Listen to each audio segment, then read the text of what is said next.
আজকে ইউরোপের দিকে তাকান, সেখানে কোনো বর্ডারই নাই, কিছুই নাই। তাহলে কি একটা দেশ আরেক দেশের কাছে বিক্রি করে দিয়েছে প্রধানমন্ত্রী? এটা তো একটা সাময়িক ব্যাপার, কিন্তু আমি তো বঙ্গবন্ধু শেখ মুজিবের মেয়ে। আমি দেশও বেচি না, দেশের স্বার্থ বেচি না। আমি সবসময় দেশের স্বার্থ রক্ষা করেই চলি।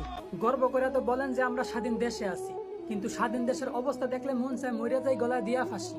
জানি মিথ্যা বলা মহাপাপ, কিন্তু সত্য বললেই বা আর কি লাভ? তাদের কান পর্যন্ত তো আর কখনোই পৌঁছায় না আমাদের এই কথাগুলোর তাপ।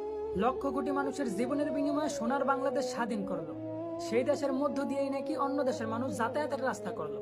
কোনো উপহাস না, একটা প্রশ্ন করতে চাই, নিজের ভালো তো পাগলও বুঝে, তাহলে আপনারা কেন বুঝেন নাই? তবে এর পরিণাম খুব ভয়াবহ হবে, বুঝতে পারবেন পরে ঠেলা।